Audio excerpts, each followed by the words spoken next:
Welcome, my fellow wannabes. Welcome to the show. I am Gabriel Fast, and I am, or I claim to be, the wannabe critic.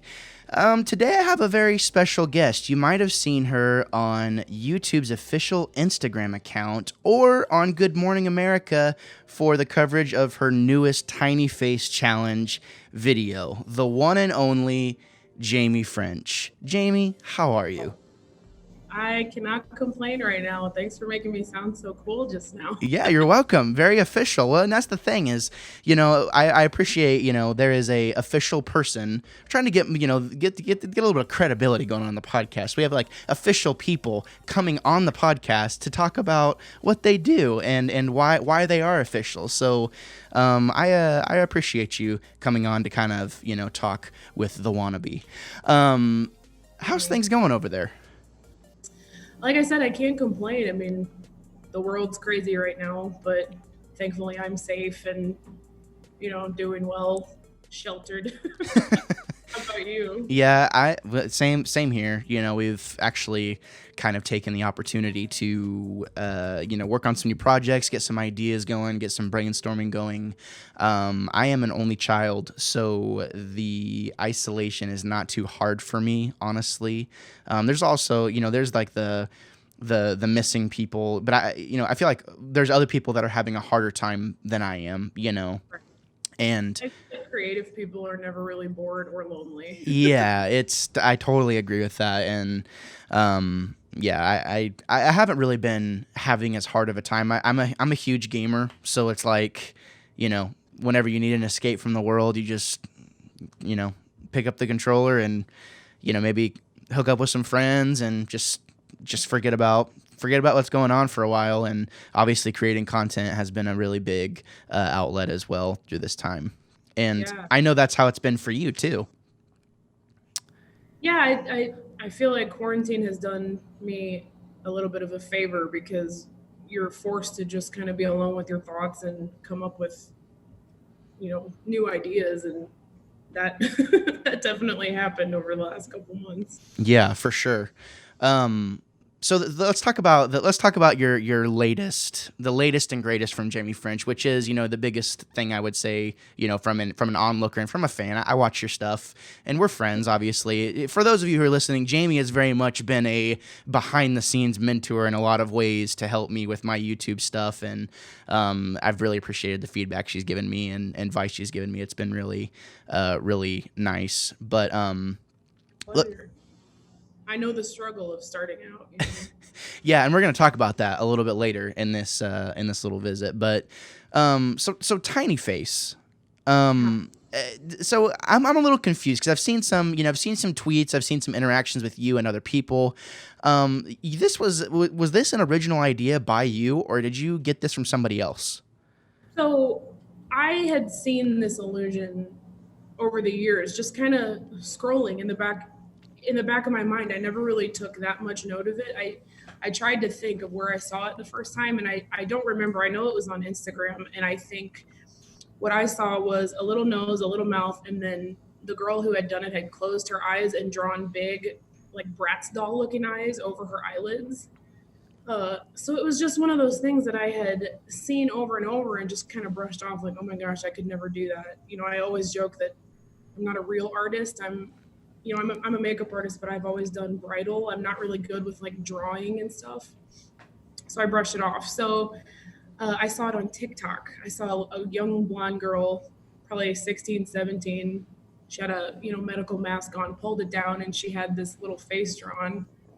I died laughing. I was like, if these youngsters can do this, I can do it. So it was kind of like, I didn't really get the idea from one specific person. It was like a thing I had seen. I thought multiple people were doing, and I just wanted to try it myself. Yeah. The thing that I had seen was like people were calling you out and being like, hey, so-and-so did this first, blah, blah, blah, blah. And you're like, dude, like I've seen this forever. Like, how, like the vibe I was getting was very much like, how old are you? How old are we? Is this high school? Like I obviously have you obviously have a platform, you have an audience.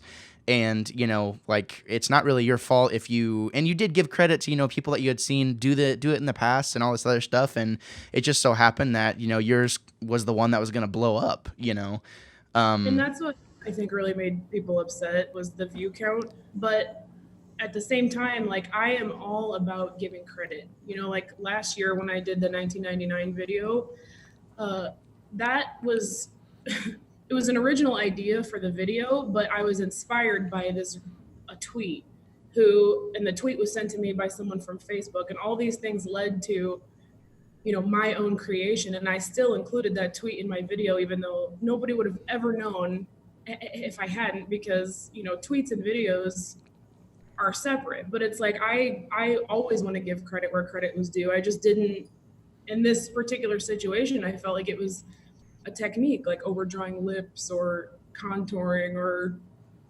just a thing. I thought it was a thing. Yeah. Right. And that was, something I was also we'll get into the 1999 video, a little bit later. But yeah, no, I just thought that was kind of, in a way a little bit ridiculous. People kind of like having an outcry about this whole thing. And it's like, dude, you're talking about a variety of techniques that you did not invent, right. That it's their common techniques. Anyone could have done this thing. So, whatever. But, just out of curiosity, between, Facebook and, YouTube, and obviously, like, as I said before, it was featured on Good Morning America, so that's pretty big. I mean, did that kind of hit you as like, holy crap, like something I made it? I mean, does it still feel like kind of unreal to have that? I feel like, if I'm being totally honest, I feel cynical saying this, but it was hard to enjoy anything like that this time around because of all of the accusations I was getting and just the drama that surrounded it. So it didn't feel the same as it did last year, when, Show Me St. Louis wanted to have me on, and that was like so exciting and so surreal. And this time I felt like these big things were overshadowed by people attacking me, and that's a bummer, and I shouldn't have let that get to me, but that was kind of how I felt. In retrospect, though, that I think I'm still in denial, because that is insane that the Today Show thought it was that funny and that good to feature it. It's really weird. Yeah. And that's, I don't have my facts wrong, do I? What the Today Show, that is Good Morning America, correct? A good question. I think they're the same thing, but I don't. Yeah, I'm like, who cares? Like, it's a big deal. Either name, whatever. But I just wanted to fact check me in the comments, everyone. Whatever, email me. People let you know, don't worry. Yeah. Well, if that goes with if people watch the content that or listen to it, hopefully they do. Yeah, I could totally understand that. And as an onlooker and as a friend and as a fan watching, I'm like, this sucks, because this should be a really cool moment. And I was trying to put myself in your shoes, and I'm like, if this was happening to me, I would be like, yeah, I feel like putting myself in your shoes, I feel like there'd even be a sense of kind of like imposter syndrome a little bit. Like, oh, like someone's going to figure out that I'm a fake. Like someone's going to figure out that this is so simple, and like that I'm like, I'm playing like a G chord, it's pretty much kind of, and I could only imagine how that must be feeling. But it's nice to see that you don't shy away from social media. You don't shy away from kind of talking about how you're feeling about stuff. Every once in a while you come on, you're like, hey guys, I'm taking a break, whatever, and that's called modesty, and that's what a lot of creators don't have. And I applaud you for having that. So that's really, really cool. Yeah, you never, at least not in my case, and I know a lot of other creators that have echoed this sentiment. You don't ever, who I am doesn't change. Who you are isn't going to change. So when all these other things happen around you and other people are shouting you out, noticing your work and stuff, you almost don't even feel like they're talking about you. It's like, well, I'm just a nobody sitting here on my couch just like everyone else. A wannabe? Is that about me? It's like I'm detached from it sometimes. Yeah. Like when Jenna Marbles did it, I was like, she literally said my name, and I was like, oh, but she's not talking about me. Like, yeah. Yeah.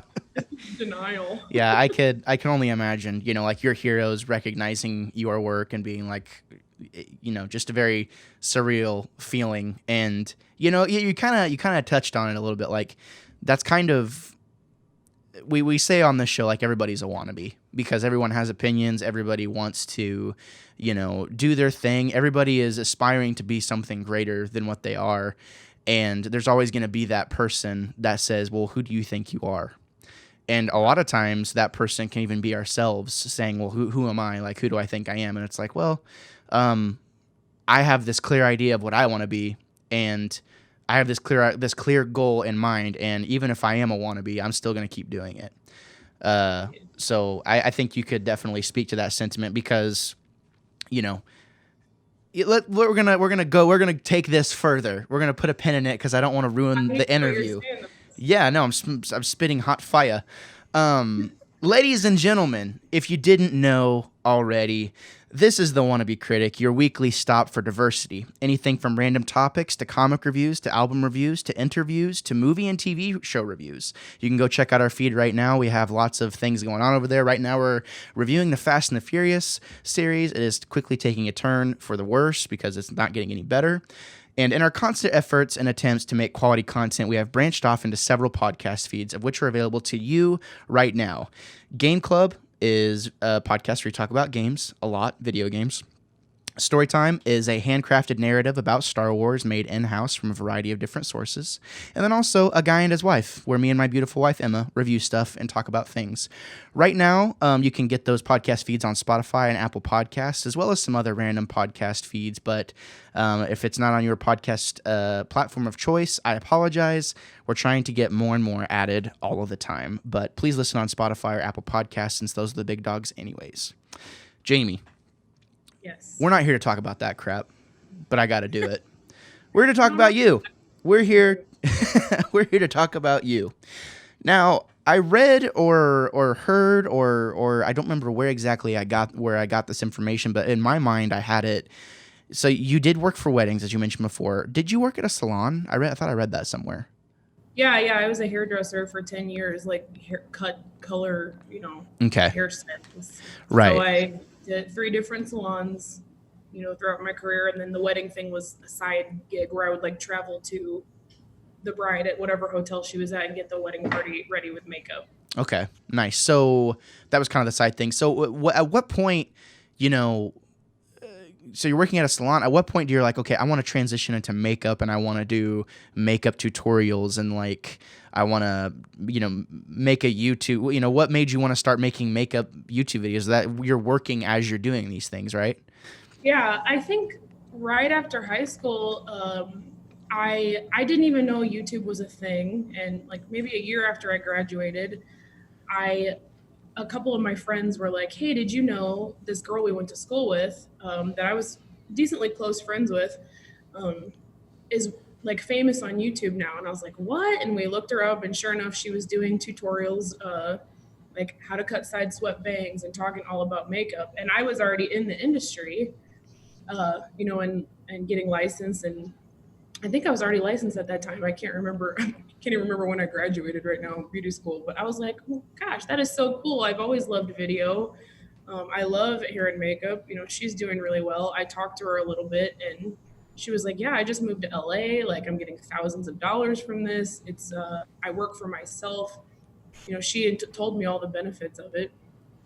And I just went down a rabbit hole, I think, watching people like Candy Johnson and other YouTubers who were doing what I was doing, but doing it on YouTube, and therefore didn't have to have a boss and didn't have to actually work on clients. They could educate people without, dealing with the parts of it that aren't always fun.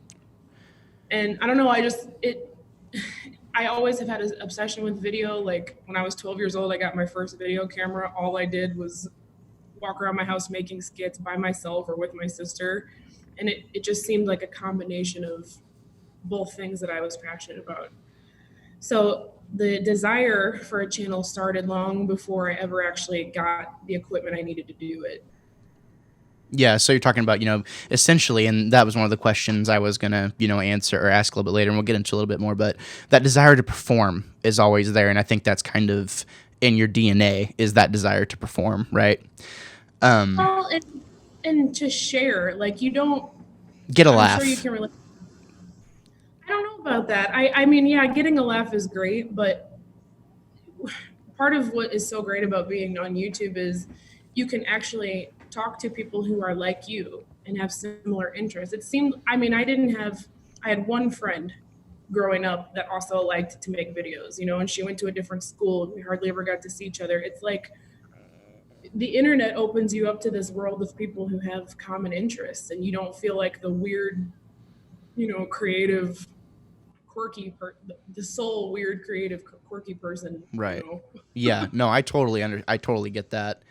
Um, and I can kind of, like it's almost like if you're passionate about anything and it's not on the same page as what, the clicky people, even growing up like in high school and stuff like that. Like I was really into music. I carried my guitar around with me everywhere, and like everyone just kind of knew me as, oh, that's the guy that carries his guitar around everywhere. And people thought, I think it interested some people and it was weird to some people, but kind of like what you're saying, whenever you don't have a lot of people to kind of bounce those things off of, you only have one person. It's like, oh yeah, you're a little off. You're a little different. Yes, Um, 100%. The internet is like, hey, no, there's thousands of us just like you. Yep, exactly. You're not special. There's so Right. many people like you. Yeah.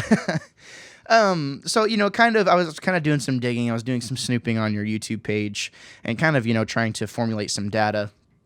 And, your earlier videos very much, I mean, I can't find one video that doesn't have less than 1,000 views, which is impressive.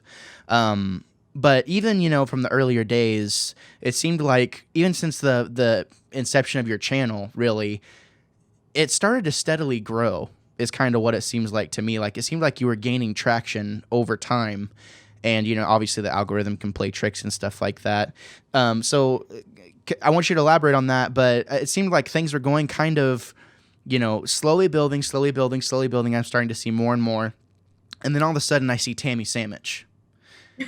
And then it's like, whoa, 20,000 views, or, did you notice a difference? I mean, is that kind of how the journey was starting out, was very little views going, and then you release a Tammy Sandwich video and that goes like, for you, you're like, holy crap, this has more traction than anything else I've made?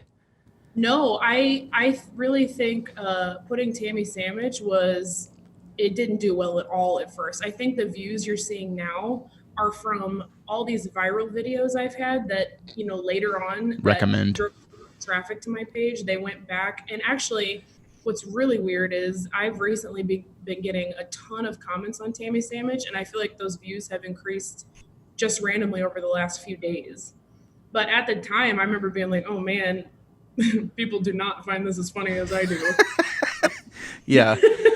Well, Because it totally like didn't do well. And my very first video, it did get 1,000 views, and I was so excited. And I think it was because I had so many Facebook friends. I had like 2,000 Facebook friends, people I didn't even know, like on my personal Facebook page. I shared it. My mom shared it. All my best friends shared it. And then my second video I posted, it was like way lower. And I was like, oh, you know, the bar was set so high, and I felt really dumb posting my second video. So it hasn't always just been growth, you know? yeah. Well, and that's kind of what I wanted to hear you elaborate on, is because, from now, it's kind of hard to see the journey, and only the creator really knows what their journey is like. And, to me, very much like if my video gets 70 views, I'm like, holy crap. Like organic 70 views, that's awesome, and some videos obviously do better than other videos. And I think it goes back, and maybe you can kind of agree with this. Do you feel like you have to make it for yourself first before you try and share it with someone else? Like, does it have to matter to you before you try and make it matter to someone else? One more time, I think you cut out. Oh, okay, no worries, no worries. I said, do you think that, it kind of has to matter to you first before you try and make it matter to someone else? Like, does the content have to be for you first? Yeah, that's a great question. It's hard for me to answer because I have not to this day found any rhyme or reason as to what people are going to like and what's going to matter to somebody. Because I don't know if you feel this way, but I'm proud of every video that I've put out to some extent. I don't post anything that I hate or that I think sucks. And if I have, if something's really bothered me, I've deleted it. So when something blows up, I never really know. I have the same gut feeling about anything I post. I'm like, man, this is a good video. This is funny. This is informative, whatever. And it's like, I don't know what has to align for it to take off. So I do think it has to matter to you, but I also feel like it almost always will. You know, you're Yeah, not gonna probably post something that you don't like. that you don't believe in. Yeah, no, I totally agree with that. And I feel like it's hard with things that are so. It's hard to be objective about things that are subjective, like music, or even trying to review something that a lot of people have near and dear to their heart. And there's been so many times I'm like, oh, this new record's out, I'm gonna review it, and I listen to it, and I'm like, man, I like this record. I don't feel like I have the right things to say. And Right. I feel like for every idea you put out there, there has to be 5 to 10 more ideas that got scrapped, or that you're like, you sat in front of the camera and you're like, you know what, this just does not feel right, or maybe you recorded it at a later date or whatever. And I've heard you tweet about things before, and it's like, dude, you guys don't want to see this right now, it sucks, whatever. And Right. I can totally sympathize with that, because there's been multiple times where I'd put stuff out and I felt like it was good enough, but it was like, um there was always like, my heart wasn't fully in it, even though I was committed to making it.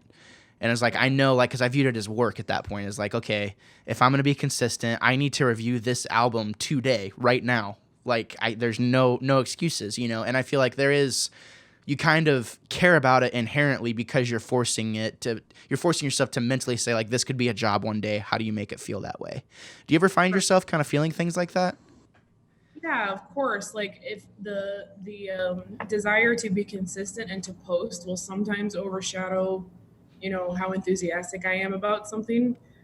And I think as you as time goes on and you get more comfortable, that will fade a little bit. You start to realize, like, okay, even if I don't post this week, I'm not going to lose everything I've worked for. I can wait until I'm feeling good about it. But in the beginning, I definitely felt that a lot.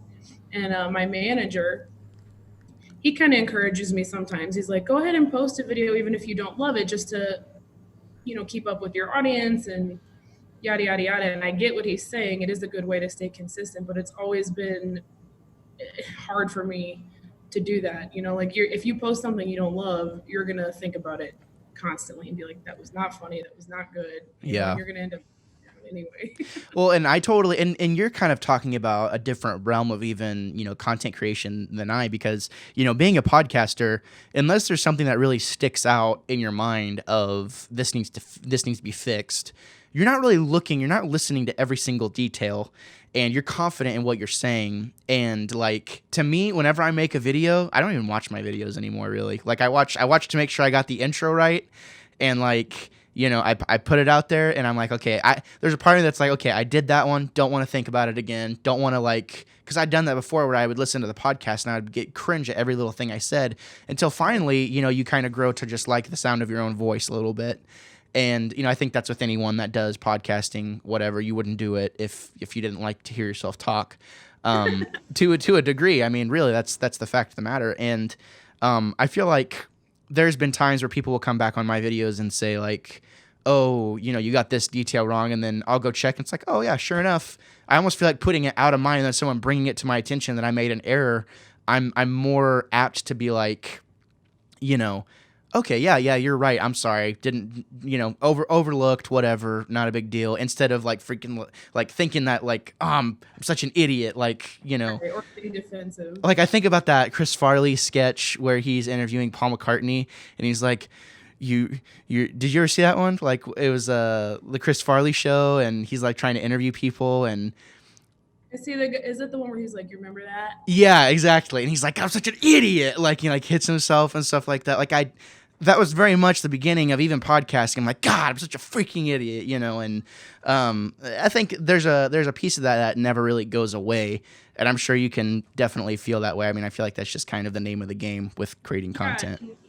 And even if you don't feel like that, if you feel good about something, someone will bring you down and let you know, like, you said something stupid, or Yeah. you did something wrong, or Yeah. I got a comment the other day. It cracked me up, and I ended up pinning it because I just like the subtle savagery of like pinning hate comments. But this girl said, "You and everything about you is cringeworthy," And it just cracked me up because it's like I agree with you. Like I am cringeworthy. Yeah, It doesn't ever really. it's I not. would hope, at least for most people, you don't ever start to think that you're, cool or. Yeah, get aside of like being pretentious, and I can't stand pretentious people. Like, just be it, just own it, own what you are. A wise man once said, "What find what it is that makes you sad, or makes you whatever, like your weakness, and then wear it like armor, because then no one can hurt you with it." And I've always really liked that, so it's good. Kind of getting, and this is the great thing about interviews like this with dynamic people is you get 10 or 12 questions and then you go off on this side tangent and it makes for a great conversation. Happens all the time. So let's go ahead and go back to your videos. So we have, you're posting, and then all of a sudden I see tiny hands. So that was like your first experience with viral anything, right? Correct. So how There was no. It was like 0 to 100. You know what I mean? That yeah, was a. There was no. I don't even know the word. It wasn't like an incline. It was like I'm doing explosion. good, my channel is stagnant, and then boom. Yeah, and that's kind of crazy because I think you had expressed to me off mic at one point, like you made that video in a time of kind of being like down on yourself a little bit. Is that true? Am I hearing that right? Maybe I read that somewhere. I don't quite remember. Yeah, and I think even you might even be able to see it in the outtakes, or maybe I didn't post the footage, but I remember literally saying out loud, like, "This is not going to be funny." I say that constantly because in the up until that point, everything I had posted I thought was decent, and I couldn't get the, I don't even know the word. I couldn't get. I hate using the word views, but it was like I couldn't get my content past a certain circle of people. You had plateaued, kind of. Yeah. So, yeah, I was definitely down. I was in between two clients. I was working, I had a salon at my house and filmed it really quickly. Like, it was just kind of impromptu. Well, it wasn't that impromptu because I had ordered the tiny hands from Amazon and everything. But it was definitely like I wasn't putting that much thought into it because I thought it was going to flop like everything else I had posted.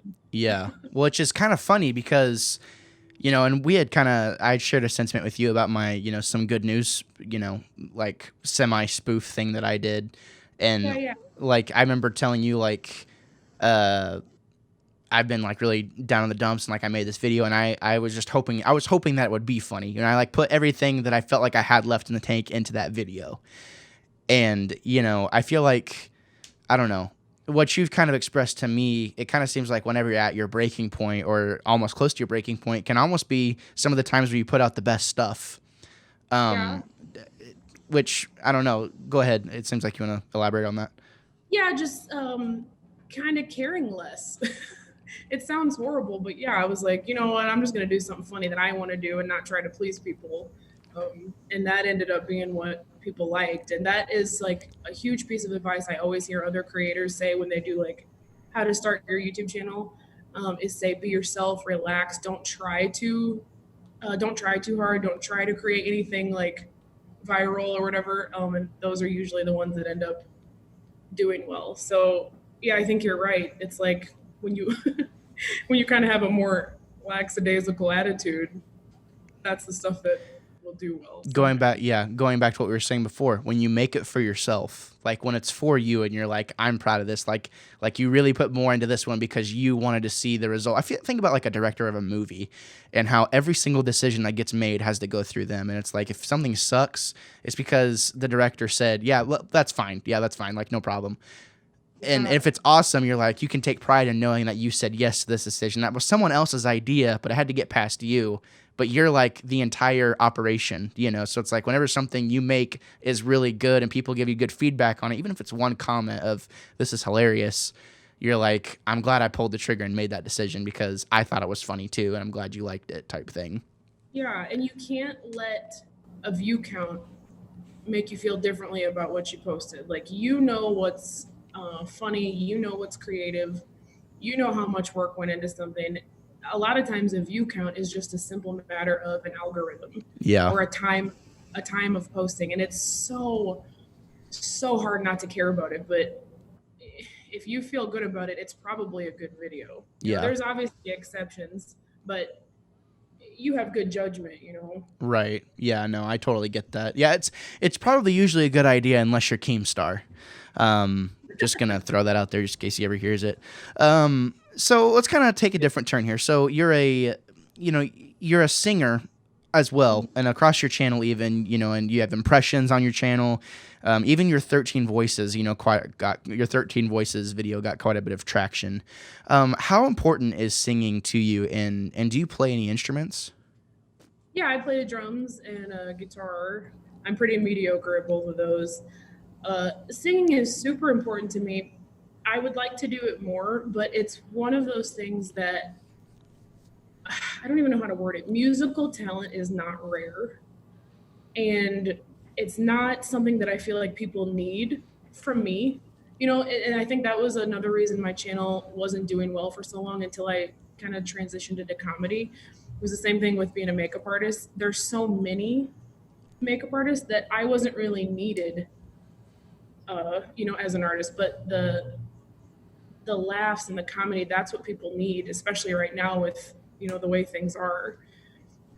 So it's important to me, but at the same time, like, I'm willing to keep it to myself because that sharing my music and my voice and everything doesn't uplift people the way that comedy does. Yeah. And I've heard people say, we've tried to, as I mentioned in the outset, like we tried to kind of diversify the podcast a little bit and just, make sure the right content is going through the proper feeds. And even, like I only have I have 180 subscribers on YouTube. Like I was posting our podcasts there and I thought, this probably isn't the right channel to do that. So finding a way to broadcast that to a different audience or maybe see that get some traction, you never know what's going to happen.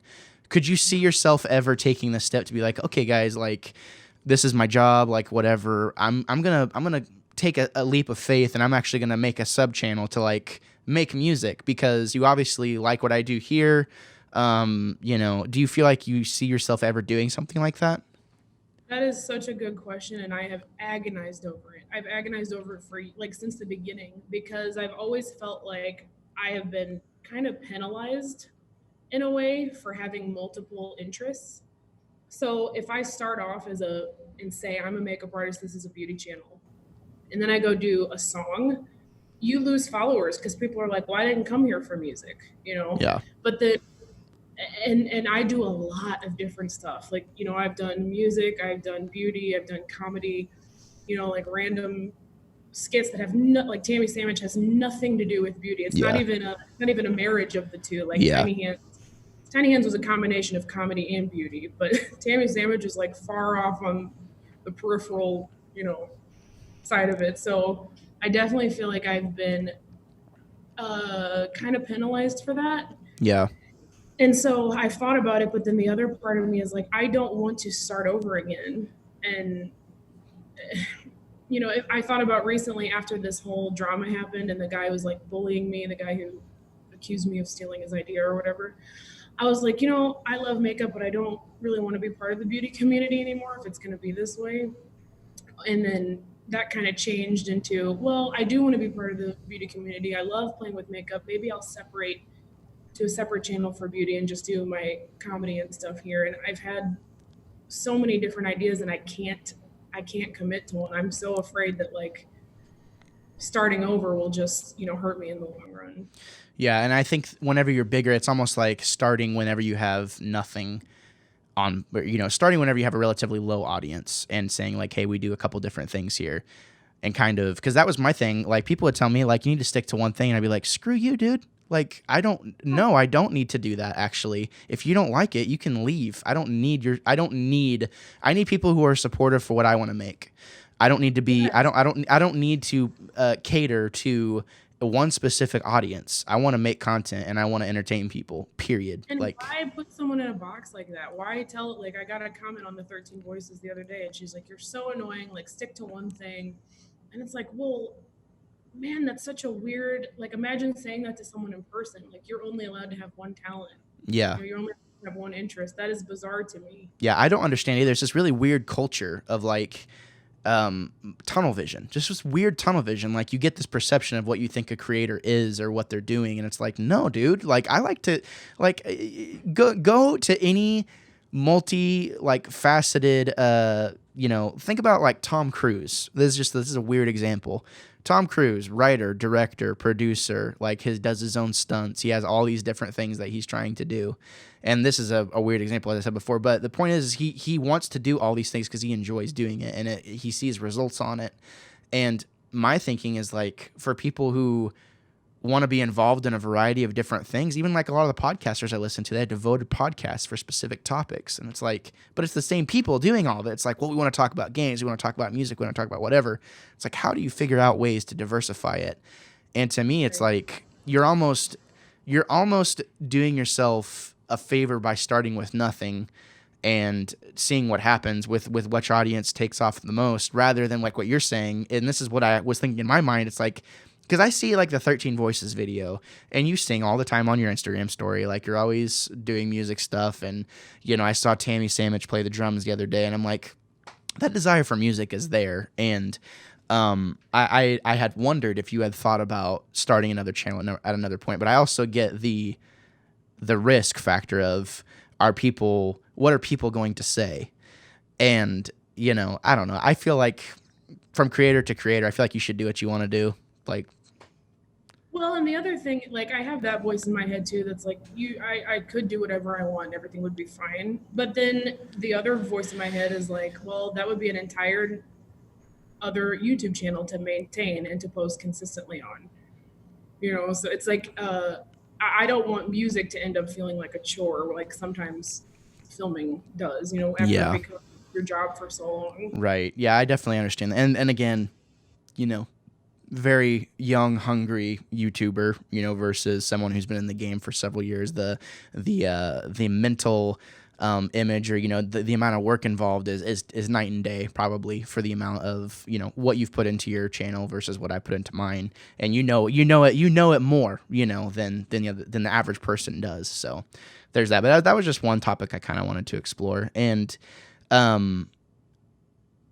so you play guitar, you play the drums. I also play the drums, and I love playing the drums.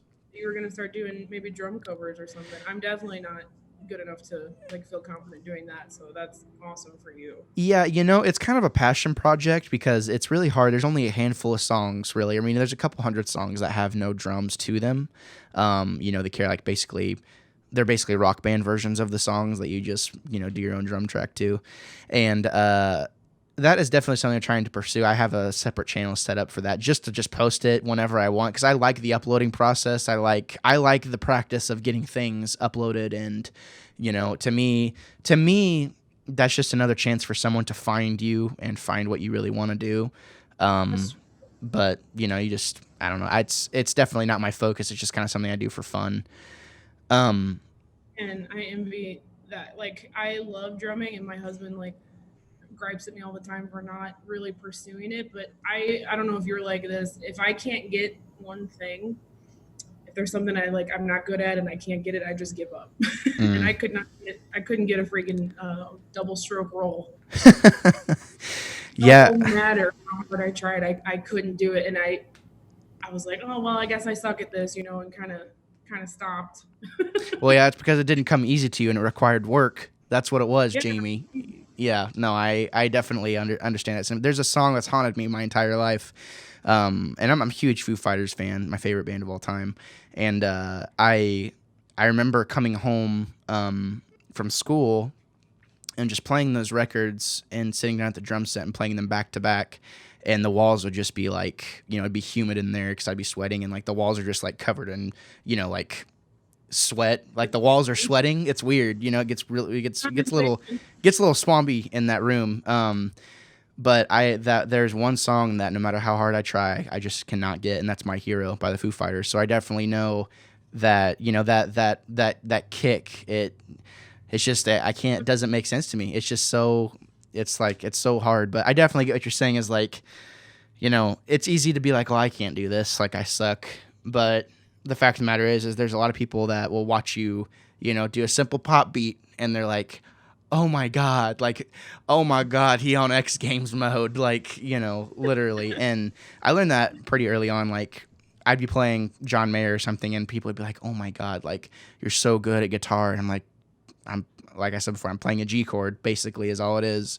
Well, dumb for being complimented. Yeah, and exactly. It's a really weird feeling, but you can, kind of using that to your advantage, I feel like. And now I'm just trying to figure out how to do that with making YouTube videos. But, well, whenever it comes to the internet. You're really funny. Have you ever thought about just doing something comedy? Like some sort of skit? Yeah, I mean, that was kind of my first attempt with the Some Good News thing. Just kind of not making fun of that, but just kind of like writing the coattails of that. And, there's definitely been jokes in my head where I'm like, oh my God, that's so freaking funny.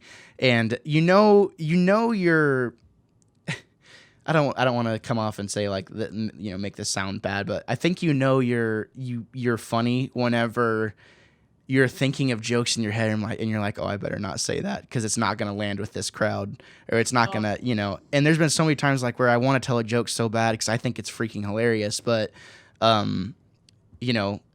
I know if I say it, someone in the circle is going to be like, you're a bad person, So I think, yeah, kind of there.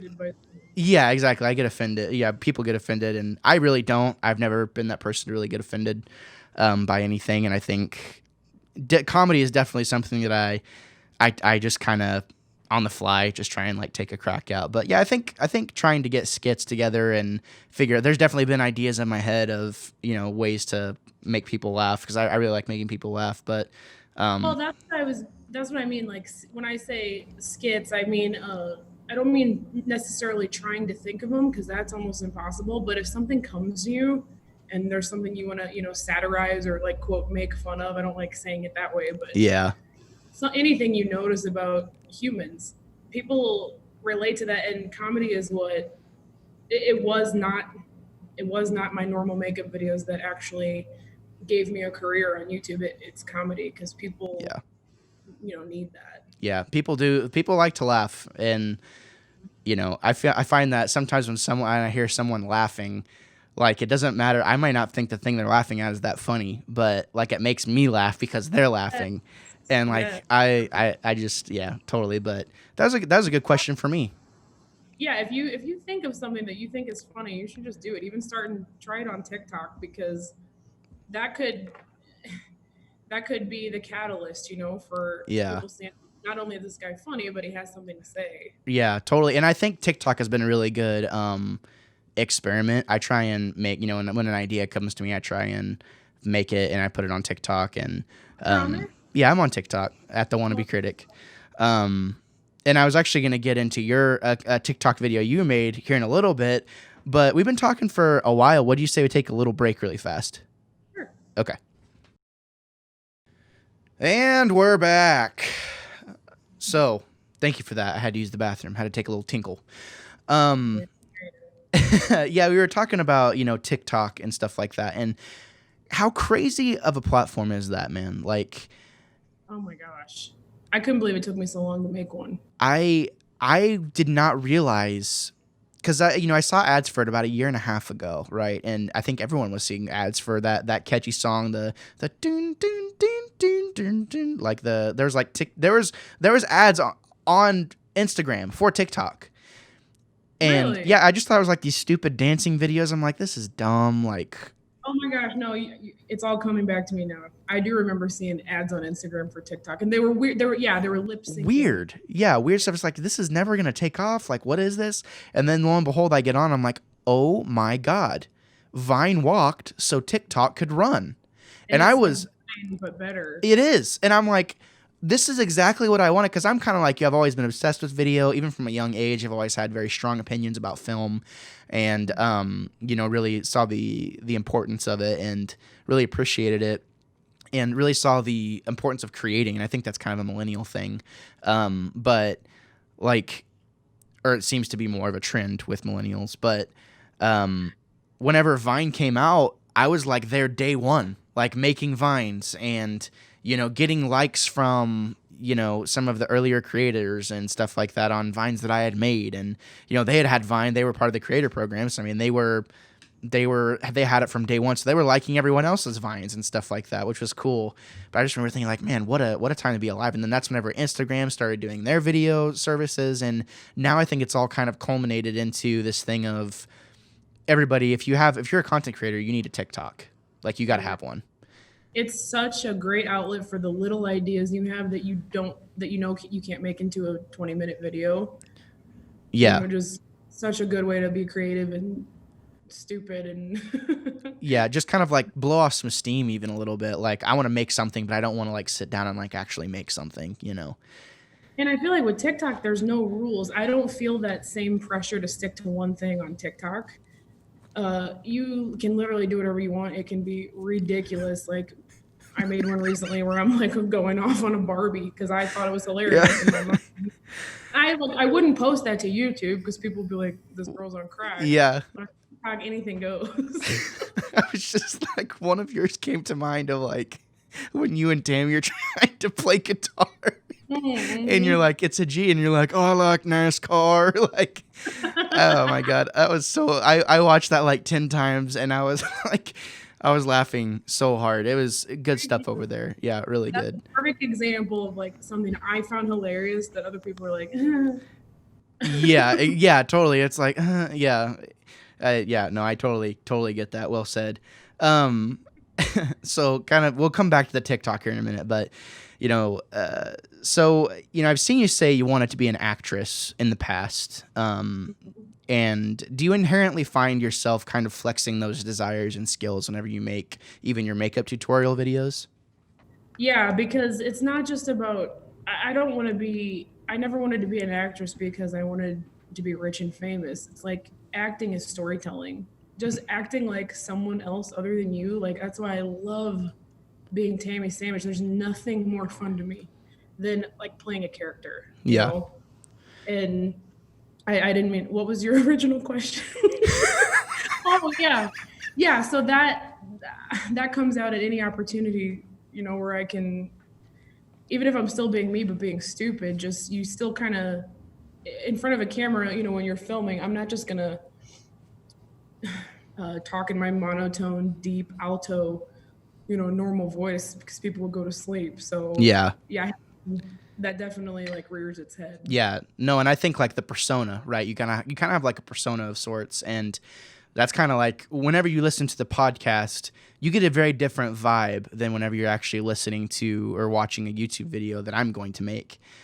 Because I feel like there's two different platforms for that, two different audiences, two different ways to be. And, as someone who, as I said before, like does appreciate the acting side of things and things like that, I think as somebody, you would almost have to have a sense of not putting on a show, but kind of being on in a way that you wouldn't necessarily be in day-to-day life. Just out of curiosity, it's just a more entertaining version of it. Exactly. It's like it's like you let that guy out and then it's like, holy crap, I'm exhausted, for the next day or whatever. What would Jennifer Coolidge have to say though about your YouTube career? Oh my God. I have no idea. She probably would have told me, you're not very pretty. You're not very bright. Glad we had this talk. Oh my God, that's great. I love it. And I was so hoping she would see my impersonation, but she didn't. Oh my God. I'm sure she has to someday. The makeup challenge was hilarious. Like, cause it made me think of two things. It made me think of, Best in Show and also, A Cinderella Story. Whenever I don't know why, but like your thumbnail for the makeup challenge one, as I just saw in my mind, oh, so moist. Like when she brings her the cookies. I don't even know if I've seen her say that, but I can hear it in her voice. Yeah, that is so funny. Cinderella, she's like, oh, I'm sorry you didn't make it into whatever the college that you wanted to go to. She's like, you want a cookie? So moist. Do you remember that? Oh moist. Yeah. No, I only remember the Botox part and the you're not very pretty. Yeah, it's so funny. Jennifer Coolidge is a freaking comedic genius. Oh, she's hilarious. She is so good that I truly believed that the way she is in her movies is just how she is. Like, I don't even know how I would describe that, but just when I first saw an interview with her and she was just so overtly like normal and relaxed and talked like you and Yeah. I talk, I was like, wait, so you're not like that's how convincing she is, Yeah. that Totally. And well, and I think there's a handful of performers, in the movie industry that they get cast as themselves in every movie. Mhm. And that is 100% Jennifer Coolidge. Talk about, and that's fine because it's hilarious what she does. And there's so many lines I can think of from different movies where like just the timing, like you're like, holy crap, like this woman is hilarious. And you don't mind the fact that you've seen her in that role in other times, and that's fine. yeah, you're just thankful. You're You're like, oh, thank God they put Yeah, her in the movie. exactly. Yeah, there was a movie called Gentlemen Broncos. Gentlemen Broncos. Yeah. Oh my! It's like, I thought I was the only person on earth who had heard of that oh my movie. god. Well, we used to own it on DVD. It was terrible, but it came out right after Napoleon Dynamite, and it was like that kind of same style of just Yeah. completely dry. Well, and just like the and we're gonna as a side tangent, but who cares? Just like the fact that she's in it and she's the mom, and the guy from School of Rock, Ned Schneebly from School of Rock, is in that movie, and he's like walks up to this kid and he's like, "Your mom's smoking hot," and it's Jennifer Coolidge is the mom. And I don't know. There's just so many things in that movie. It's so funny, and obviously Jermaine Clement from Flight of the Conchords is in it. He's hilarious. But Yeah, it's I had great. I wondered. haven't seen it in a long time. Yeah, I had wondered if you had seen it by chance. So that's pretty funny. But it's good to hear that Jennifer Coolidge, well, not cool that she doesn't think you're pretty, but also kind of funny that she would even recognize you if she ever did. Oh, N- Now my next question though is, how do you balance performing with being a professional? At what point does it be like, okay, I need to tone this down, or I can let loose on this thing? uh, I've never really thought too deep into that. The only time it comes to my mind is when I show up to like a wedding. I walk into a hotel room as the makeup artist and I'm trying to be professional. And someone's like, I've seen your videos. And then I'm instantly embarrassed. And I'm like, okay, I'm trying to act all professional and you've seen me act like an idiot online. So I don't know. But then it always goes over well and it's kind of like an icebreaker. So I haven't stressed too much about trying to, balance that Yeah. other than keeping everything clean, PG-13, family friendly. Like that kind of protects me in that way. I don't have to worry about being unprofessional. Yeah. No, I definitely, I think that's, well, and also honestly, I feel like the makeup industry, or not makeup industry, but like the makeup content creators kind of not necessarily have a veil over them, or a veil around them to protect them or anything like that, because I definitely see the toxicity in the community. But you're talking about a pretty harmless way to create content Mhm. versus a lot of the podcasters and a lot of the bigger YouTubers out there, Keemstar, H3H3, stuff like that, where they're very much like on the prowl, like attacking. And I Yeah, don't see they're looking for controversies and controversy. stuff. Yeah. And you don't see a lot of that on the YouTube side of things, at least. But whenever it comes to the Twitterverse, that's its own pit of chaos whenever, you go down the rabbit hole and stuff like that. But it Twitter is really seems, big.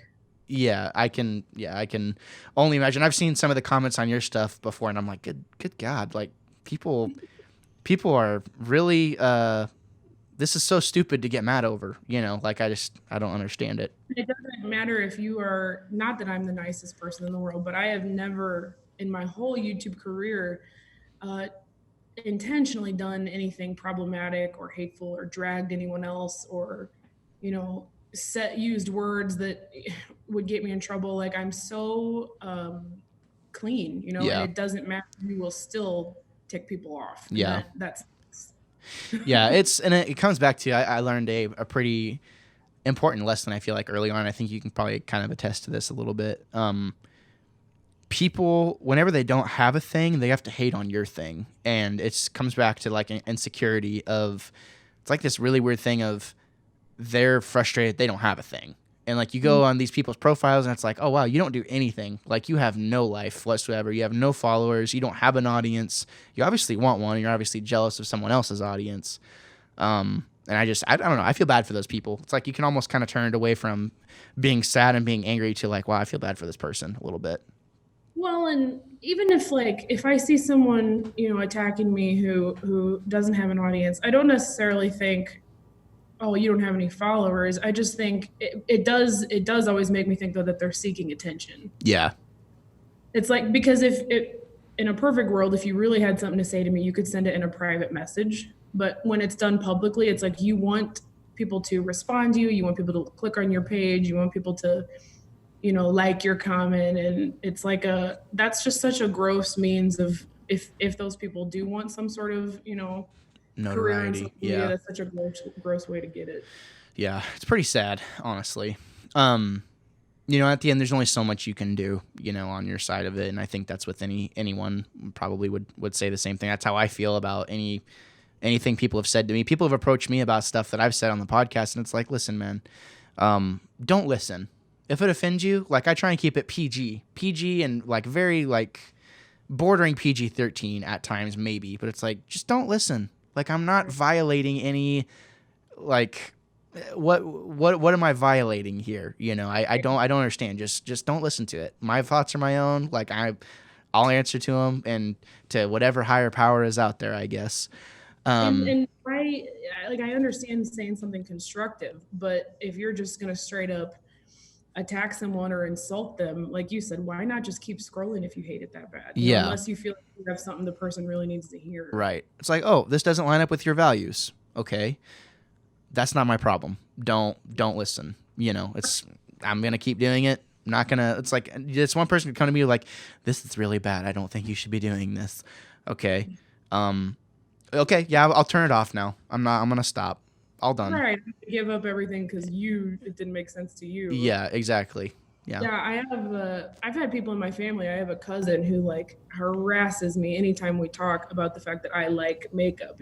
He's like, it's so vain and you shouldn't cover up and blah, blah, blah. And like his wife's not allowed to wear makeup and all this stuff. And it's like, I can't imagine caring that much about what someone else is doing with their life that you get angry. Yeah. And that's just the whole of like the internet and social media. It's like you care that much about what someone else is doing that has nothing to do with you, that you're gonna insult and attack them. Over time, you just like kind of stop caring. Yeah, it would make me laugh, honestly, if it kept happening. But yeah, a lot of them are fun. Hate comments can be pretty funny. Yeah, I could only imagine, especially once you get a little desensitized to it. It's like I think about that Christian Bale meme where he's like, where he's like, oh yeah, good one, roast me. I haven't seen that one. Oh, you haven't? Yeah, I love being roasted though. I love that you said roast me, because it's like I've gotten comments before where it's like, you don't really laugh at hate comments. That's just, a front. And I'm like, I promise you, I screenshot them. I put them in a folder and I want to make a song out of them. Like me and Nick will sit there dying laughing at some of the stuff people say, because I like make fun of me, please. Like, it's funny. Yeah. Well, and I think like the roasting, and there's, there is a line. I feel like I think about that episode of The Office where they roast Michael, and there can be a little. I just sent you that GIF. I saw you trying to like play it cool. You're like, oh crap, I got a text. Sorry. Yeah, no, I definitely agree with that. Now, so you're, this isn't a question I wrote down, but I wanted to ask it. So, would you say you've gotten quite a bit of support from your husband, like to pursue this thing? Like, I mean, can you kind of go into that a little bit? Yeah. So in the beginning, and I don't think he would mind if I said this, he never overtly said, I don't want you to do this, but I think it bothered him a little bit how much time it took before it was, making money. Yeah, I don't, not that he only cares about that, but I don't think he really thought you could make a career out of it. So, the amount of hours, that it takes to edit a video, and the amount of stress I would show, and like the frustration I would feel for, something not doing well, that factored into. I think before it was a career, he was like, this hobby should not be, taking up this much of your time and energy. And he's a lot more social than me. He likes to, he would hang out with me 24/7, which is great. I'm not, I don't want the alternative. But I think there was a lot of times, even on video, where he'd come in the room and be like, how much longer? Because he was bored. That's But funny. now he like right after, even after Tiny Hands, he would still kind of give me that vibe. And then after the 90s video, he was like, holy cow, I'm so proud of you. Like, I'm so glad you never gave in to like, me whining about it, because this is actually a career that you can make doing what you love. Like, I think it hit both of us when that happened, that it wasn't just a hobby. Yeah. Well, and I think, just speaking from a, not a similar situation, but my wife, she has her own little business that she started up, and, she makes handmade jewelry and things like that. And it started out taking up a lot of time, but it was an outlet for her. And she'd always been super supportive of my outlets. And even though it took up a lot of my time, and it's mostly, I haven't really seen a huge return from anything that I've done, but I still keep believing myself that one day it will. And it's kind of cool to know that there's always kind of this weird speculation of like, is this going to make any money? Is this going to be something I can do? Like, is this going to be something that I could do? I love doing this thing. Can I make a living doing it? And, Especially investing money into it. yeah, for sure. Trying to like spruce up the studio, get nicer equipment, as you said, invest in audio stuff. Like, yeah, I mean, totally. I could totally see that being the thing of, okay, people notice you're legit. And I feel like there's a sense of when someone thinks that you have a legit vibe to you, even whenever you're not legit yet, people are like, they're more willing to kind of like be along for the ride and see what happens. So it's. Yeah. And the reverse is true too, because like I've told you before, he is a great songwriter. And there was like a couple months where the only subject him and I talked about was his songs. And there were plenty of times where I wanted to be like, okay, can we change the subject? But I remembered what it was like to like have a new project I was starting and hoping that one day it would grow into something. So I kind of listened. And at the end of the day, I think he's good enough. Like you said, I think he's legit. And so whatever time he wants to devote, to it, I think will pay off eventually. That's awesome. That's nice to hear that it kind of goes both ways. So that's really cool. I was just a little bit curious. I see him in his videos. And I'm like, I want to be friends with that guy. He looks cool. And he writes songs, and you guys have a cool studio, and you guys are just such a power couple. Look at you go. You guys are. Oh my gosh! Stop it! Stop. No. So we kind of talked about the backlash, that you inherently receive, on Twitter and things like that. What has there ever been a time whenever you're making stuff, you're really happy about stuff that where things are going, and you're like, someone says something, and you're like, all right. Or maybe a group of people say something to you and you're like, I don't know if I can do this anymore, Yeah, 100%. Is that like an every video thing, or does it just happen every once in a while? No. So normally I would say like the biggest hate comment I get is about being fat. And that goes normally in one ear and out the other. Like I've heard those comments literally my whole life since childhood. And at this point, like, to me, my body's the least interesting thing about me, and it doesn't really affect me. But what I never expected was for people to say, why is your husband still with you? Or like in the video where I called Nick all those different nicknames. Did you ever see that one? Yeah, you're like, hey, Scuttlebutt, or hey, Kermit the Frog, or something like that, right? Yeah, I had to turn the comments off on that video for the first time in my whole career, because it was like 60% men saying, you are not attractive enough to act this way. And that, like, I never foresaw a comment like that. And I don't even know if being offended is the right word, because I feel like to be offended, you almost have to agree with what the person's saying. But it made me so sad that men were perpetuating this misogyny. Yeah.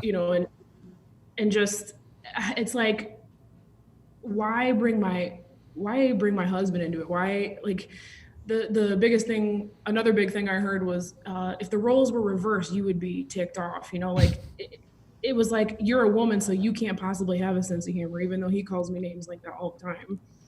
So those comments had me really down for a while. You know, especially like the thought of him seeing them. It's like Yeah.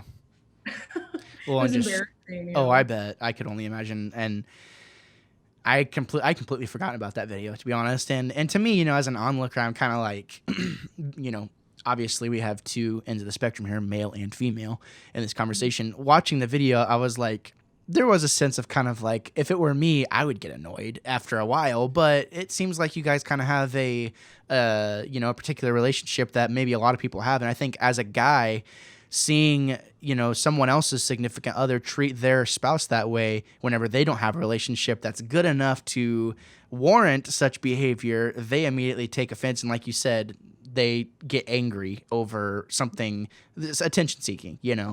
And I liked the way you put that, perpetuating misogyny, because that was the first thing that came to my mind. Is like, this is misogynistic what she's saying. And it's like people already think that about men, and I was just so sad to see so many men like just giving people more reason. That's what I mean by perpetuating. It's like, gosh, now I really feel like men are like that, and I have to Yeah. step back and be like, this is not all men. Yeah. This is just a small group, And what kills me is like what you said. You're like, well, I would be annoyed, and I totally get that now. It never occurred to me then, but there's probably, I don't know, 20 or 30 nicknames on that video over the course of a year, but it was done for video purposes. Right. And it's really not like I do that constantly, but Right. I can see in the video that it comes off that way. And just, I said this to a lot of people before the comments were turned off. I'm like, he calls me far worse names far more often. And I just laugh my butt off. Like, it's both, Yeah. I shot myself in the foot too for like really building up his patience. Like in my caption, it was like, imagine the patience. He never questioned me, Yeah. It goes both ways. No, and whenever I say annoyed, I always just mostly the delivery of the video was just so rapid fire, and like the first 10 or 12, I'm like, and then it keeps going. I'm like, oh, and then it's and for the female audience, it's perfect. It to me as an onlooker, I'm like, okay, yeah, this is funny, and it's immediately relatable, is what I was thinking, because yeah, I call my wife far worse things than Yeah, I mean it goes both ways, and yeah, no, I had to add more to make the video longer than 3 minutes so that I could monetize it on Facebook. So there was a few there that I was like forcing. Right. Yeah, and there was a couple of times even from his reaction where he'd be like, like kind of look at you like semi annoyed and things like that, even though whatever. But to be honest, not all of those were organic. Some of that I was like, act annoyed. Okay, gotcha. That makes more sense. That to me was what was funny. Right. Yeah. Which, and it I think definitely for your audience, it probably landed. I would say it. Would you say it landed like that joke that you were trying to tell? I mean, I feel like it was pretty relatable. Yeah, it did well. The majority, especially like on Facebook where the culture is different, I didn't get any comments like that. It was just on YouTube. Yeah. Where it seemed like the men had their claws out. Oh, men. Yeah. I know, love men. I'm not trying to hate on them. It was just the one video that they were ripping me apart. No, I totally understand. As far as like a content roadmap, like, do you plan your ideas pretty far out in advance, or is it just kind of like a spur of the moment thing? I mean, obviously you kind of get affiliate things that come in where you have to plan stuff out. Obviously your product line of the magic lashes or whatever they're called. Trendy blendy brushes, right? Okay, yeah. I was like, wait a minute, did I have lashes? No, yeah, I'm sorry. I was making a mistake. So, I mean, yeah, stuff like that is planned if I'm working with a brand, but everything else is pretty much spur of the moment, give or take a few days. Like Tiny Hands, I had the idea and then I had to wait until the Tiny Hands shipped to do it. But I am horrible about planning stuff out, and I really need to get better because I think my channel could be better than what it is. If I would like write down ideas, take notes, be thorough, and not just sit down and be like, what should I film today? Yeah. But I'm just so incredibly lazy. Like the thought of writing in a planner and making a list, like it stresses me out. That's why I hated school. Yeah, I hated school too. When you said when you said like I did some research to get some data, I was like, dang, like I would never do that. I would never prepare for anything because I'm too lazy. Yeah, well, and I think, you know, I think whenever you want something bad enough, and I feel like there's a natural talent and funniness. There's something you said earlier, like you don't believe like natural talent is too far off, or something along the lines of like talent isn't really special, and I agree and disagree. And here's I said it. Musical talent is not rare, is what I said. okay, yeah. Musical talent is not rare. And I agree and disagree with that in different ways. But as far as talent goes, like there is a natural talent I think that you have for delivery of content, and it just feels so personable. And I think for your audience, just as kind of onlooking, everybody, you have a very likable personality, and I feel like whenever you have a likable personality, people are just kind of naturally drawn to that. And before I even really started talking to you, at the event we met at last year, I had heard that you were a YouTuber, and I was like, because I had been thinking about doing YouTube, and I looked up a video, and even though it was about makeup, I was instantly drawn to it because the delivery was there. Yeah, no problem. And kind of what I'm getting at is, for me, as a very kind of like half, like the desire to entertain is there, but the love for people is something I really struggle with. And that's why it's easy for me to, like, if someone says they don't like something I do, I'm like, well, screw off. I don't need you. I don't need you. Like, unsubscribe. I don't care.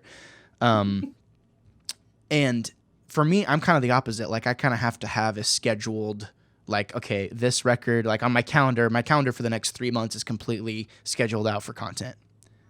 For every show, every YouTube video, like everything. Because I know if I don't do that, it will not happen. And there are those kind of spur of the moment videos where it's like, okay, well, I have this idea. How do I make this video? And that just goes to show me really the talent with YouTubing is so much different, because for you to sit down and be like, what am I going to make today? And then it's a hit. It's like, okay, well then there is a talent there, especially after you have an audience that is going to listen to it.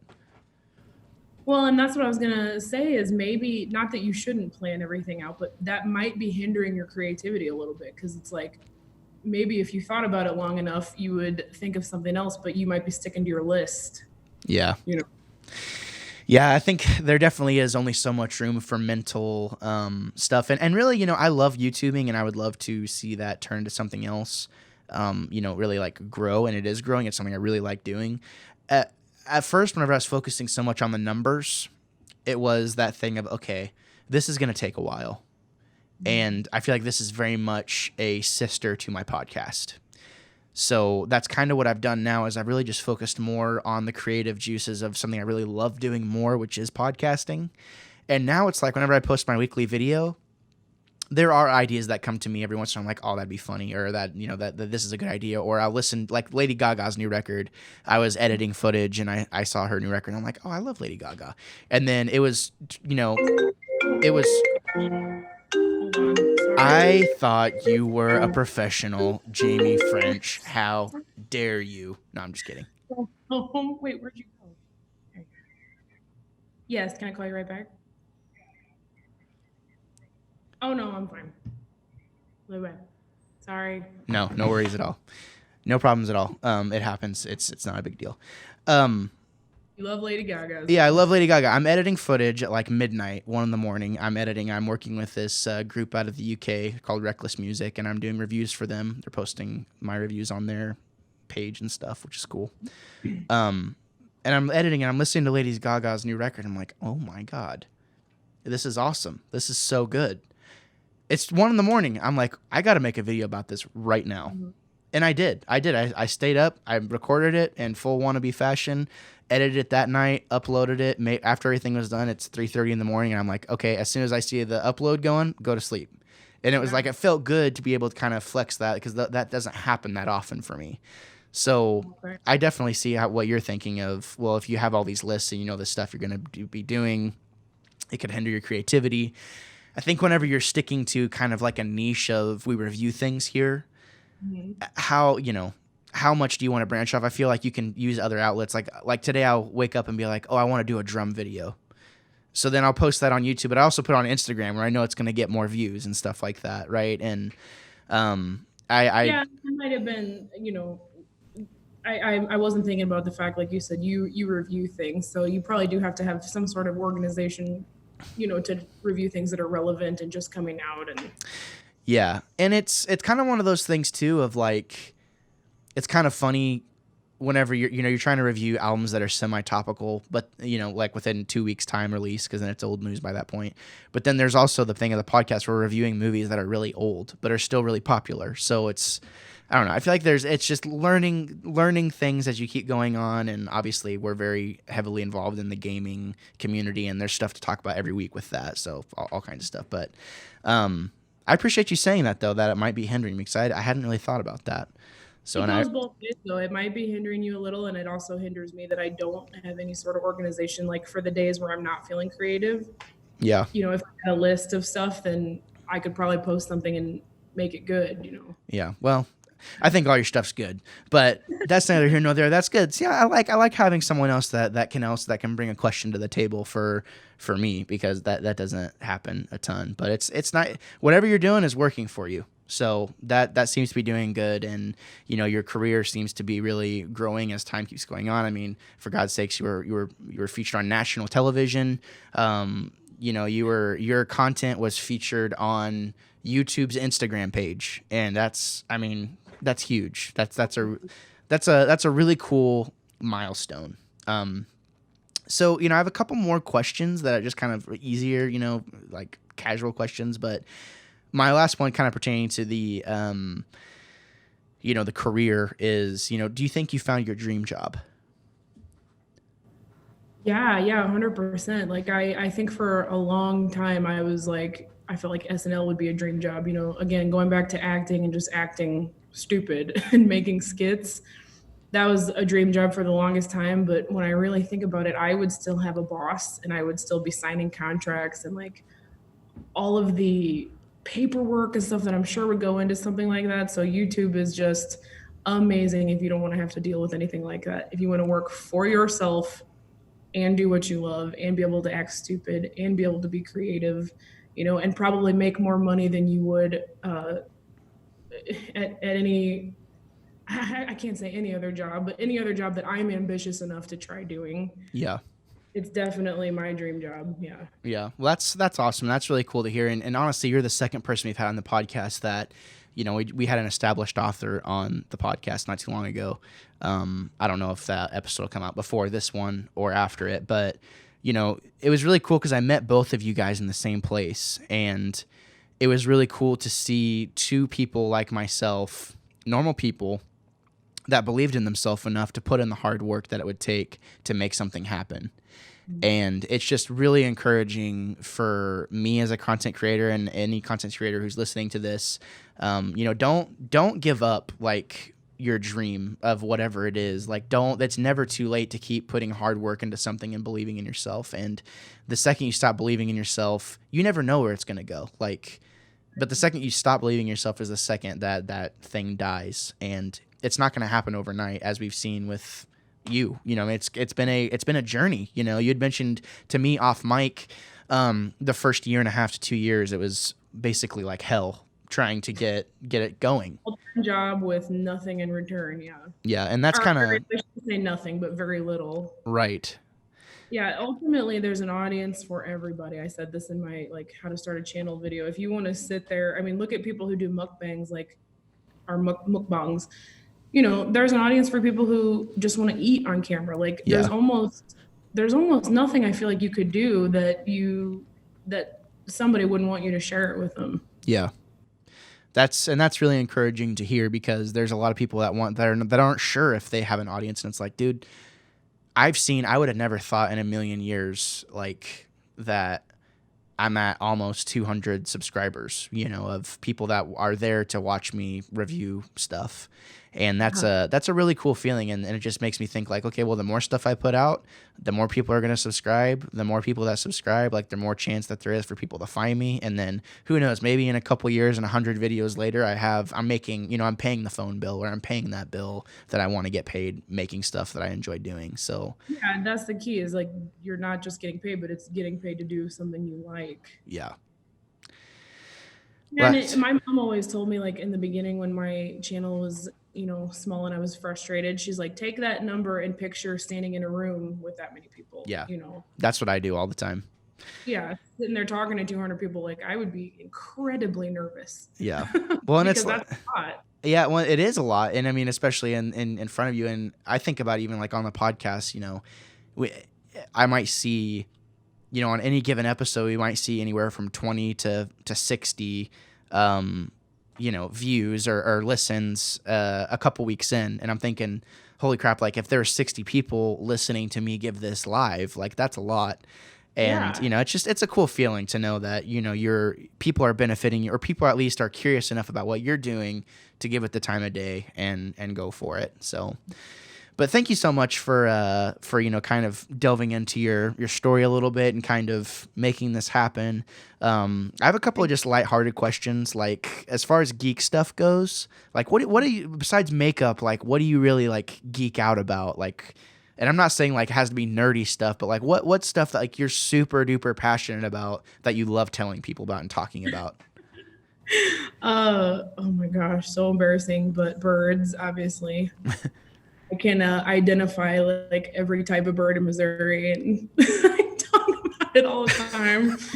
Constantly like being out in service or being anywhere out with people. I'm like, oh, there's a red-tailed hawk, or complete and utter. Like, I would love to have a bird channel. Really? That much? Like birds? Like, okay. And you have an African gray, correct? Mhm. Okay, that's really And cool. I'm obsessed with her, and I try not to talk about it that much because I know people are like, okay, we don't care about your bird, but I would literally like have a channel just dedicated to her and what she does because I'm that nerdy about it. So you're geeking out about birds. That's a first that I've ever heard. And that's really cool because that's something that a lot of people do. Um, Mhm. so I wanted to talk really quickly about and obviously you say you don't really play video games or anything like that, but you obviously like movies. We've kind of talked about that. Well, oh, you do Yeah, play games in some way? yeah. So as usual, Zoom has decided to give us our weekly dose of technical difficulty and continues to screw me over every single time I try and do a podcast. But that's okay. It's not a big deal. I believe what we were trying to do is we were trying to talk about. I mentioned games, like and you said you geek out about birds. Do you play games at all? Does your husband play games? Like, what's the culture like there? Yeah, but we are really old school, so we both like Nintendo 64, like what we grew up playing, and that's kind of like the only thing I really have the desire to play. Video games make me really, really, really nervous. Okay. Like, I'm the girl who like would play Mario Kart and lean, move Okay. my whole body as if Okay. it was really happening. I get so stressed out. Okay. Right on. I got you. I got you. GoldenEye. I don't know GoldenEye. I played like Diddy Kong Racing, Banjo Kazooie, Zelda. All those are The all great too. Those are all great too. GoldenEye. I bet you if you ask your husband if he ever played GoldenEye, he'd. Which so really quick, you and your husband have known each other since you were kids, right? Yeah, yeah. Our families are kind of connected. Well, that's really cool. So it's like kind of like a like a childhood sweetheart thing kind of going on there. Yeah, but it has its disadvantages. Like it's hard to, you'll be talking to your spouse and then you remember them being a 12-year-old. You have to like put that out of your mind. Yeah, yeah. That's like that would be weird. New subject. New subject. This is getting weird. Um, so and the only reason I kind of mentioned like the geek stuff, like about whatever kind of geeking out about whatnot, is your sand TikTok, and that was something that was really funny. Was watching you being like, oh, I love sand, and Hayden Christian is like, oh, it's rough and coarse and it's irritating. You're like, no, and what? It's moon sand. Was that what you had? Like, what was that you were? Kinetic sand. It's like that soft sand that kids play with. Right. Okay. Yeah. Yeah. And I knew I've never messed with any of it, but like just the kind of the back and forth and the use of like the green screen feature, it was kind of cracking me up. And I was like, all right, well, is there like a love for Star Wars that you have somewhere? Because that's a huge part of what this podcast is about. Oh, okay. Yeah, I do love Star Wars. I discovered it way later in life. I, for some reason, wasn't interested in it for whatever reason, just being like a girly girl. And then as an adult, one day I asked Nick, I was like, I want to watch all the Star Wars movies. And I had like gotten to know it so well that I could, I know who trained who, and I knew all the names and all the details, and I haven't really like continued to watch it enough to still say that I'm like a diehard fan. But I definitely appreciate it, and that scene just always struck me as so terrible, Yeah. horrible acting. Yeah. And I used to do that as a kid. I would get my video camera out and I would say something, and then I would take my camera and record my TV screen of like putting my VHS in and have the actor respond to me. I've always gotten a kick out of stuff like that, so it just seemed like a perfect opportunity. Yeah, to kind of do that. And that is a perfect scene because that is a horrible. I don't know why they thought putting those two together was a good idea, but that's a whole other discussion we're not going to get into. Yeah, yeah. So if you're such a big movie buff and you love movies so much, what is your favorite movie? Oh my gosh, that is such a hard I decision. know you can't like. Um, Could you do a top three? yeah, they're just so vastly different. Did you ever see the movie 13 with Evan Rachel Wood? Oh, I love Evan Rachel Wood, and that sounds familiar, but no, I've never seen it. That's like it's not, one of the cinematic grades. I don't think it really won any awards. It was like an independent film. And some of it's kind of graphic, it's a controversial, like really heavy film, but it was very relatable for me, like growing up. And it's one of those videos where if you watch it, you kind of feel comforted in a weird way. And then as far as like comedies go, I'm trying to think of what movies I've actually gone out of my way to purchase. I like classic Adam Sandler, like Billy Madison, Happy Gilmore. Big Daddy. Oh yeah, I love Big Daddy. Nick is a huge Big Daddy person, and I kind of like gravitate more towards even his older stuff, quote it constantly. I just think he has brought so much joy into, people's lives. He's almost always the same, like you said earlier, but Yeah. it never gets old for me. And then dramas, I really like, the typical movies everybody likes, like Shawshank Redemption, anything with a twist or, something that blows your mind at the end. Yeah. How about you? Man. My favorite movie of all time is probably The Empire Strikes Back, honestly. Oh, really? Yeah. Oh my But gosh. go Wait a ahead. second. I'm sorry. You just made me realize The Dark Knight Rises is probably in my top 5 favorites. The Dark Knight Rises and not The Dark Knight? Yeah, The Dark Knight Rises with Bane, and that's one I'll watch over and over and never get sick of. I went to the theater to see that movie 12 times because I was so excited. And I was obsessed with Tom Hardy. I was lifting weights all the time, and his like, the fire rises, like the whole thing. Like I got so into it, and I think there's things that I held this, and I went to the midnight, premiere of it and all that stuff, and it has a special place in my heart. But I think, man, I understand like personal preference too, but like I think as far as like quality goes, it's hard for me to pick that one over The Dark Knight just for acting. But yeah, I couldn't tell you why I like The Dark Knight Rises so much. I love The Dark Knight too. For some reason, I just like that opening scene with the airplane. The and airplane, everything. yeah. It never gets old. Why would a man shoot him before throwing him out of a plane? Like I yeah. was wondering why you would shoot a man. Yeah. Good stuff. Good stuff. You should do a Bane skit. You would kill it. Oh, I should shave my head more and be like, especially with COVID-19. Bane Gosh, with masks. Bane reacts to COVID-19. There you go. If it doesn't exist already. Yeah. Yeah, gotta worry about that. I didn't mean to interrupt. What were your other favorites you were gonna tell me? Oh man, that's the thing is, I watch so many movies because my gut reaction is the original 19. Empire Strikes Back I think is like my definitive like favorite movie. But as far as like the 1970s version of Alice in Wonderland, the cartoon. Yeah. Yes. That's one of my favorite movies of all time. It always made such a huge impact on me as a kid.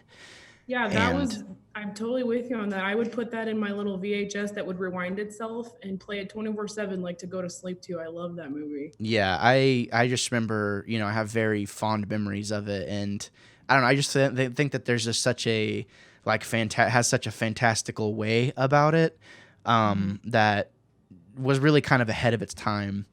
and I don't know, it's been very influential on me in a lot of Okay. ways. I think The Dark Knight is definitely up there too. I don't know that we talked about like on the podcast not too long ago. We talked about like our top 10 or our top 10 like cinematic moments of all time, and Mhm. I think that there's lots of things that go into that. Like The Matrix is obviously like a really awesome, I think one of a kind movie in a lot of ways. Like Inception is up there. No, Christopher Nolan's my favorite director. So, and he did obviously like Inception and all that other stuff. So it's been kind of cool to see. Did you ever see the Lazarus Project? I've never seen The Lazarus. Who is in that? Does Paul Christian Walker. Bale or Paul Walker is in that? Right. Okay. Is it? I think the movie. Oh no, you said Inception. I was thinking of Shutter Island. I got Leo movies confused, but that movie Shutter Island that he did was basically a ripoff of the Lazarus Project with Paul Walker, and I thought I was gonna drop a truth bomb on you, but you're talking about Inception. Yo, you're totally right. That is a one of a kind movie.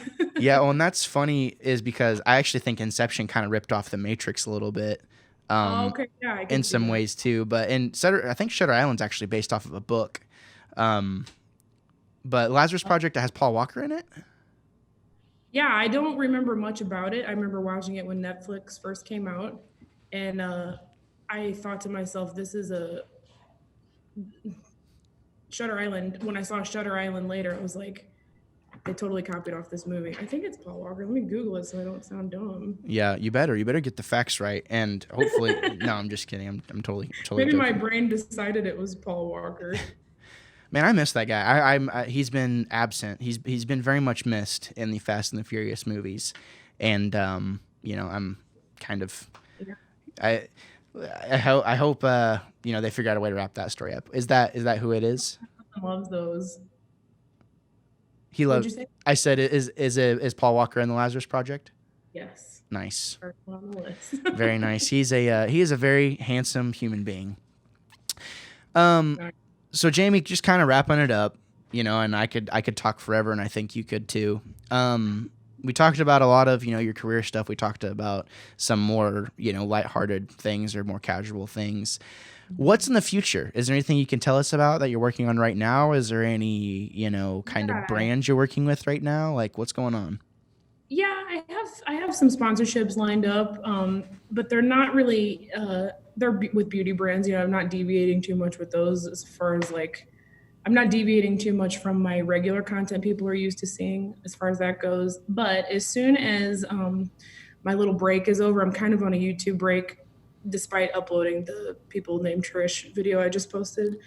But I'm doing like a mini sort of rebranding. I hate using that word, but I just, after the tiny face and all of the controversies and the drama surrounding that, it really made me kind of come to a decision like what we were talking about earlier, where I feel like I'm interested in so many things. So I'm just going to kind of tell everybody once and for all, like for the first time, that my channel is not just going to be beauty. It's going to be whatever I want. And I see myself leaning more towards comedy in the future. Maybe one day making a full transition. Right now, I can't imagine fully transitioning because I love, makeup so much, but I want to kind of uh, emphasize and let people know that, this is no longer just a beauty channel. This is going to be whatever I want. Wow, that's a really big announcement, actually, one that I was not expecting. So Oh, really? yeah, that's amazing, especially since you were kind of like somewhat beating around the bush. We're like, yeah, I've kind of agonized over it, like don't know what I want to do. I'm like, oh, maybe it'll happen, maybe it won't, and then you're just Well, like, yeah, I still don't know. After I post a video talking about it, if people are like, you should create separate channels because I don't want, I'm gonna go off of people's feedback. right. And if I can, speaking as someone who has multiple podcast feeds and does have multiple two different channels, to me, it's like an upload is an upload. You're gonna put the same amount of work into it. It's literally just like you said, and if you've said, and I'm not trying to be mean here, you've said, laziness is something that you have a hard time with. It's literally going up to the top of the screen and switching your account, but it's the same process. It's the exact Yeah. same thing. And to Well, but me, if you have so much time and you decide to post it on this channel, now this channel doesn't get an upload that week.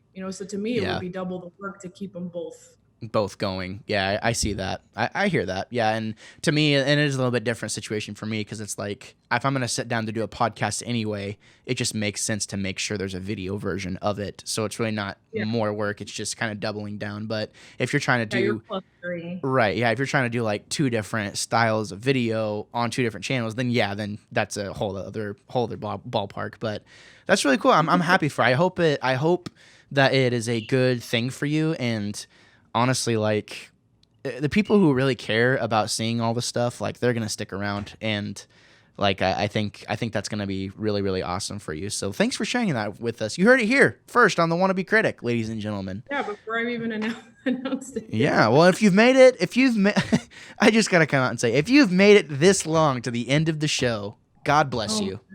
God bless you.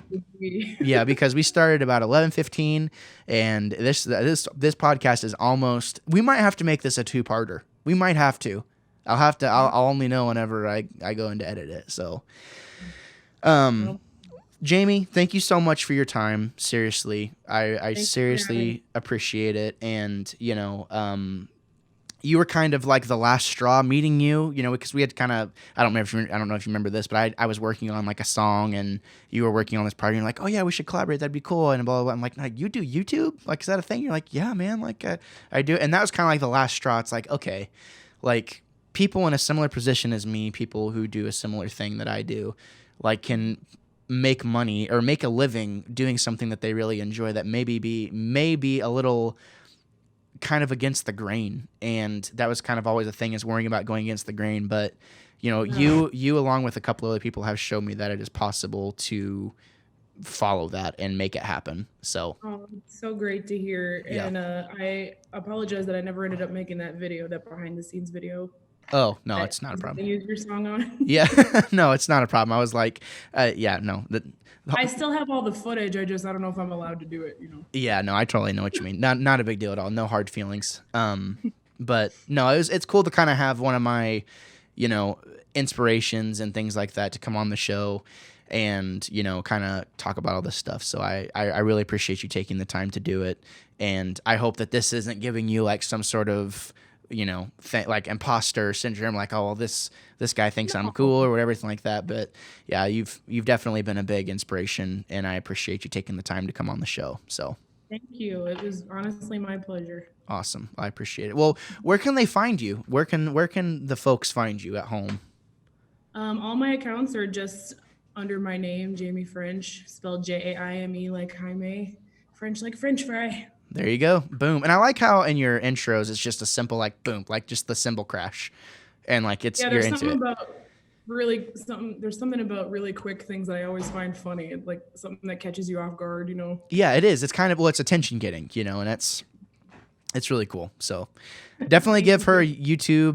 Go check out the Tiny Face Challenge. Go check out Tiny Hands. Go check out the 90s video, which is hilarious. The Serge Cola one. I've watched that video a couple of times. The Serge Cola bit always makes me laugh.